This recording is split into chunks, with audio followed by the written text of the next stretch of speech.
I had to get a ride here. I was camping at a campground, and the same campground we're camping at this week.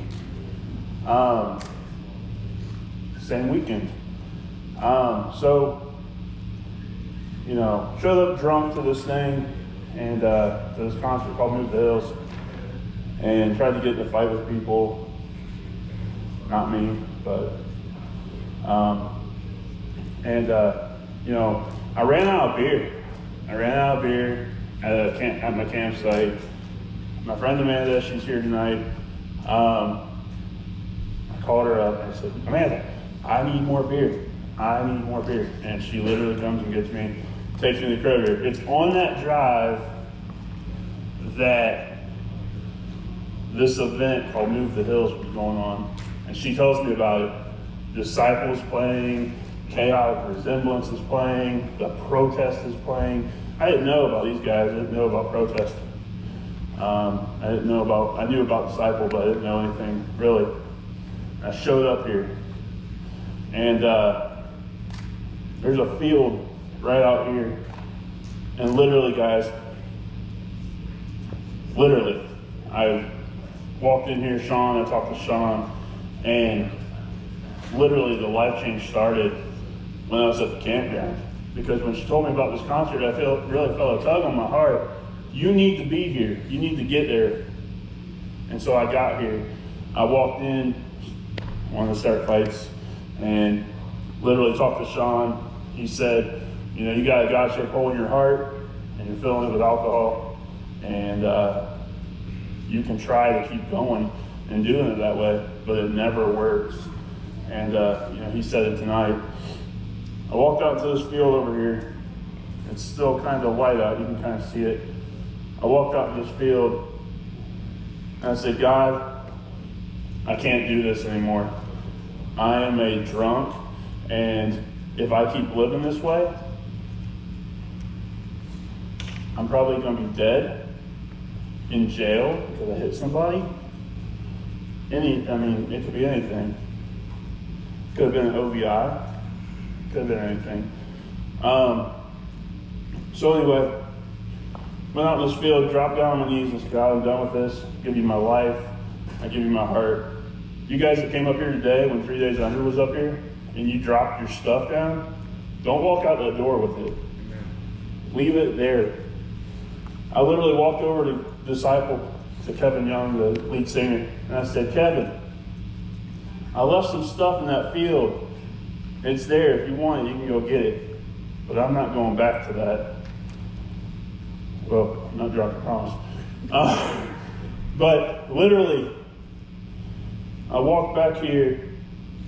I went to my campground, and James, the guy, my co-host, my helper, thank you, James, for everything you've done through this whole process.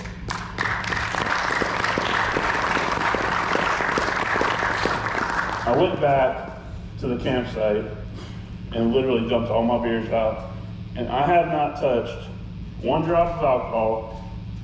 A year tomorrow, my 1 year of sobriety is Monday.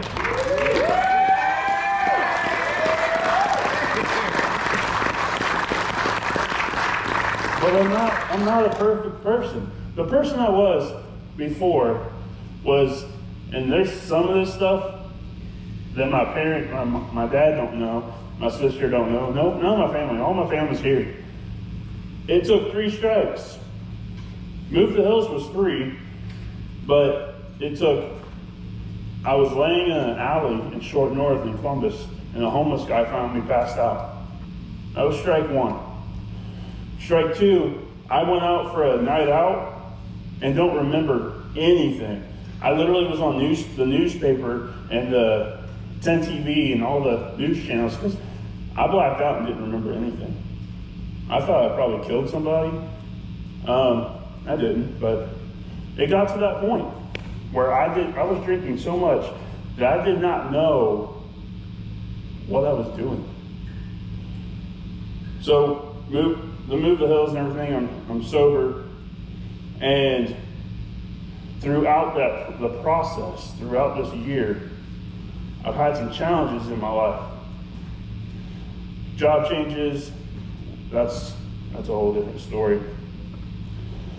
But in September, our whole family got COVID. I'm not gonna cry. I already told myself I'm not going to, but I will. In September, my dad, myself, my mom gets COVID. Mom goes in the hospital, and Mom doesn't leave the hospital. She passes away from COVID. The day before she dies, I didn't know she was gonna die the next day. The day before she died, I walked into her room and I said, Mom, you prayed for me every day. And if it wasn't for your prayers every day, I wouldn't be right here right now. SoberFest 22 would not even be happening right now. I can be honest about that. It would not be happening right now. You guys wouldn't even be here. I'd be probably dead or, like I said. But my mom prayed for me every day that I would get clean. My dad's right there. He prayed for me every day. I know he did. My whole family was like, you need to quit doing this. We know, it's not no secret.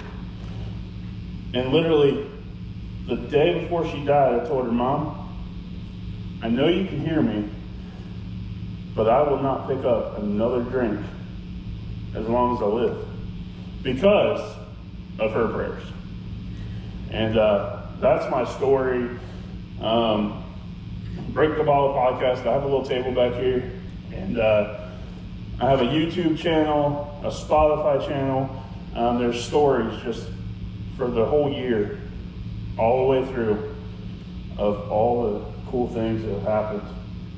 And Chaotic Resemblance, they're part of my story. And when I called all these guys 3 days under Monarchs to Oblivion, I had never heard of Monarchs to Oblivion.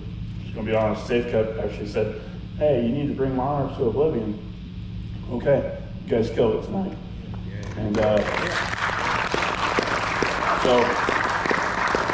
so thank you to all you guys for coming. Chaotic Resemblance, 17 hours one way yesterday. Just to play SoberFest 22. So I want you guys to get on your feet because this band's about to rock your face off. But Chaotic Resemblance from Oklahoma.